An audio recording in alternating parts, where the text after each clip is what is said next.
Hi guys, this is Dara Naraghi. Yep. From Columbus, Ohio with the Twilight Order. Hi. Hello. My project is the Twilight Order, and basically it is urban magic with a multicultural cast and punk sensibilities. The story involves a diseased city. Oh, sorry. The story involves a diseased city that's feeding upon its own less fortunate, and it's actually saved by this loose-knit mystical order that's made up of society's cast-offs and also the lowest disenfranchised. The Twilight Order itself is ageless, it's global, but it doesn't have a headquarters, it's very loose-knit, it has no government backing, it's just basically essentially grassroots mysticism. And their mission is very simple, it's to protect the world from wild magic, supernatural events. And they basically do it because they're the only ones that have the skills to do it, and it's the right thing to do. The story itself takes place in Chicago.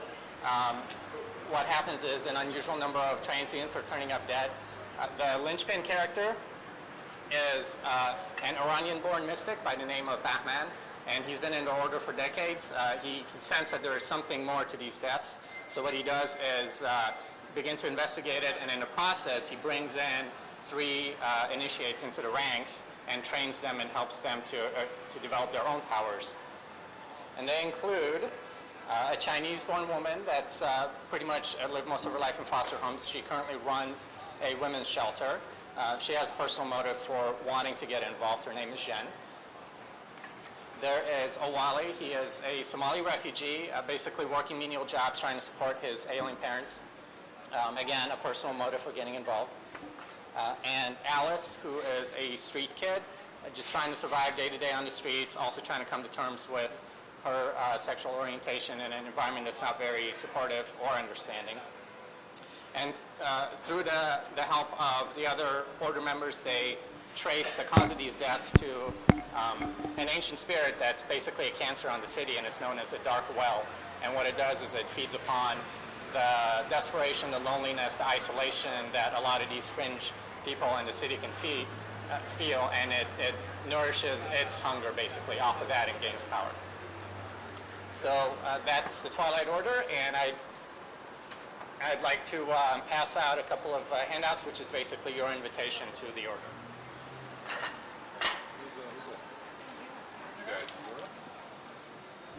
Thank you. Thank you. Thank you.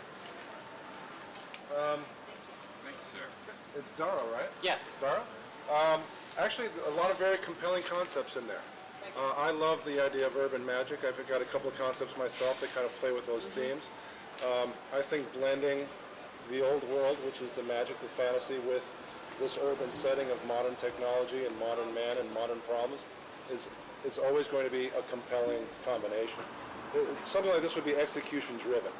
You know, Yeah. what exactly is, I get that the city is diseased, we have to figure out why that is, you know, how that makes sense, why it's feeding on just the homeless, and what our heroes here are going to do about it specifically. Got any ideas on that?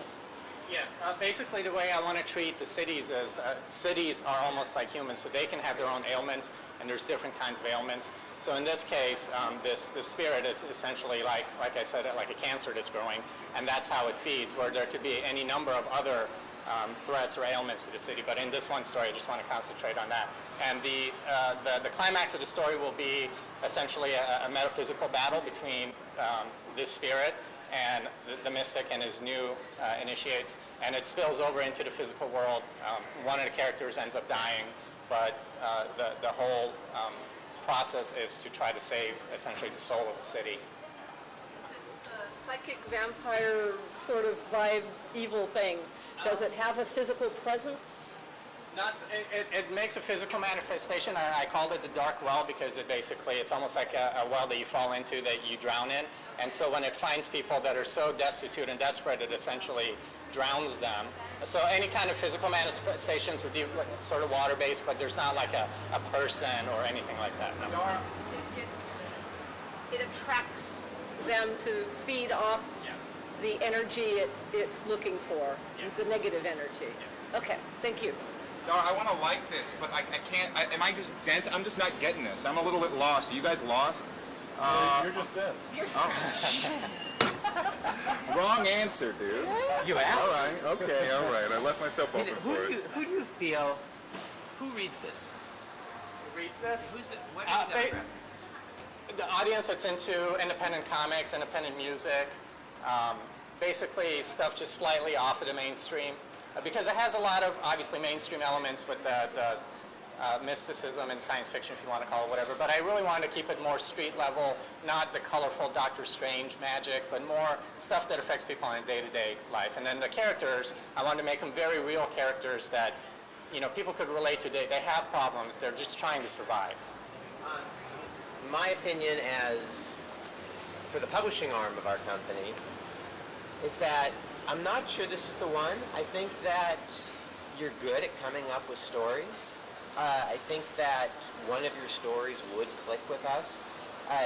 Maybe, perhaps this one, but I'm not into all the different characters you have, and perhaps on a refined pitch, it might be.